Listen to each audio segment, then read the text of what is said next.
That melody is approximately 1,200 years old. It started as an Irish folk song, it became a poem, the poem became a prayer. The prayer was translated into English in 1905 by a woman most people have never heard of, and then it was versified, turned into singable verse, by another woman most people have never heard of, and somewhere in that long journey across 12 centuries in 2 languages, it became one of the most beloved hymns in the English-speaking world. Welcome to Pull All the Stops. I'm Jillian Gardner, this is Hymn of the Week, and this week, Be Thou My Vision. The story of this hymn begins in Ireland, probably in the 8th century, though some scholars argue for as early as the 6th.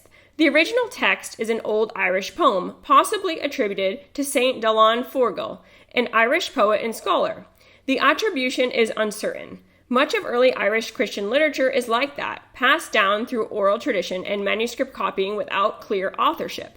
What we know is that the poem is ancient. It is part of a tradition of Irish Christian poetry that is extraordinarily rich, lyrical, deeply personal, rooted in the natural world and in a faith that was both intellectually serious and emotionally direct.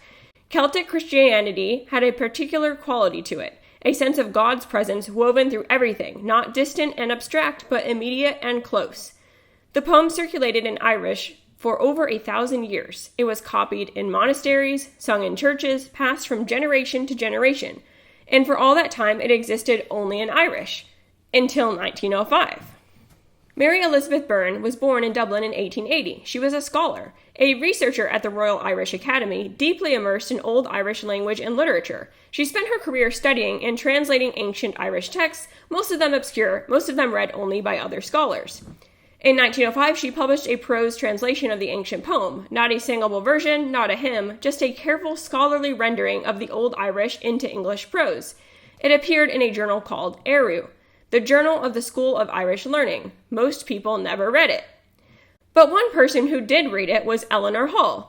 Eleanor Hull was also Irish, born in Manchester to Irish parents, founder of the Irish Text Society, deeply committed to bringing Irish literature to a broader audience. She read Byrne's prose translation and saw something in it that Byrne hadn't set out to create. She saw a hymn. Hull took Byrne's prose translation and turned it into verse, regularizing the meter, making it singable, preserving as much of the original meaning as she could. Her versification was published in 1912 in her collection, The Poem Book of the Gael. 2 women, neither of them particularly famous, one translating from a language almost nobody read, the other turning that translation into something that millions of people would eventually sing in churches all over the world. The hymn we sing today is their work, both of them, and almost nobody knows their names. The text of Be Thou My Vision is a prayer of orientation.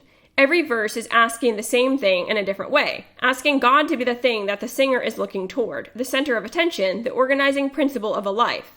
The opening line gives you the whole hymn in 6 words. Be thou my vision, O Lord of my heart. Not, be thou my helper, not, be thou my comforter. Be thou my vision, be the thing I am looking at. That is a more demanding prayer than it might first appear. Vision is not just about what you see in a moment. Vision is about what you orient yourself toward, what you point yourself at, what you are moving in the direction of, even when you can't see it clearly. And the hymn asks God to be that, not occasionally, not in moments of crisis, but constantly. Not be all else to me save that thou art. The second verse deepens it. Be thou my wisdom and thou my true word. And then, thou and thou only, first in my heart. This is the language of propriety, of first love, of what you put at the center when you have to choose. And the final verse, the great doxology at the end, lifts the whole prayer into something almost cosmic. Heart of my own heart, whatever befall, whatever happens, whatever falls apart, whatever comes, you are what I am looking at. For an 8th century Irish monk writing this in a monastery, that was not a sentiment. That was a daily practice, a discipline, a choice made over and over again in a culture and a time where many things competed for that central place. It still is. The tune is called Slane, named after the hill of Slane in County Meath, Ireland, where St. Patrick is said to have lit a paschal fire in defiance of a royal decree. Whether that story is historically precise or not, the name roots the name in Irish soil and Irish Christian history. Slane is an Irish folk melody, and I want to spend a moment on what that means for how we play it, because it is quite different from the tunes we have been working with in this series. Ein Feste Borg is a Lutheran chorale, strong, regular, purposeful, built for congregational unison singing. Nicaea is a Victorian hymn tune, majestic, wide-ranging, formally constructed. Both of them want the organ to be fully committed, fully present, perhaps even a little imposing. Slane is a folk melody. It moves differently. It breathes differently. It has a lilting quality, a rise and fall that feels organic, unforced, like something that grew rather than was constructed. It is not symmetrical in the way a chorale is symmetrical. It has a looseness to it, a natural flexibility that the best performers lean into rather than iron out. On the organ, this means resisting the temptation to make it too grand too early. The tune needs room. It needs space between the phrases. It needs a registration that sings rather than declaims, something warmer, something more intimate, something that honors the folk character of the melody rather than overwhelming it, which is, of course, easier said than done on an instrument that can fill a cathedral. But that is the challenge, and when it works, when the organ finds the right voice for Slane, it is something genuinely beautiful. Let me show you what I mean.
"1,200 years, 2 languages, 2 translators whose names almost nobody knows, a folk melody from the hills of Ireland, and a prayer that is, at its core, the simplest and most demanding thing a person can ask.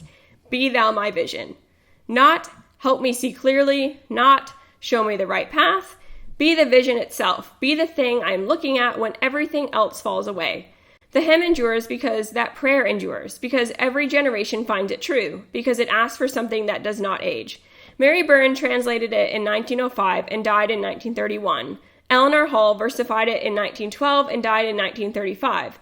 Neither of them lived to see it become what it became, one of the most sung hymns in the English-speaking world, in churches on every continent, in traditions they never imagined. 2 women doing careful, quiet work, putting ancient words into English, not writing a hymn, just doing their jobs. And somehow, out of that, this. Next Tuesday on Pull All the Stops, Composer of the Week. We're moving to the 20th century with Olivier Messiaen, French composer, organist at La Trinité in Paris for over 60 years, ornithologist, mystic, synesthete. He heard colors when he heard music. He transcribed birdsong and turned it into some of the most extraordinary organ music ever written. This is going to be a different kind of episode. Subscribe so you don't miss it. New videos every Tuesday and Friday. Leave me a comment. Did you know this hymn had an 8th century Irish origin? And did you know the names Mary Byrne and Eleanor Hull before today? I want to know. I'm Jillian Gardner. This is Pull All the Stops. See you Tuesday.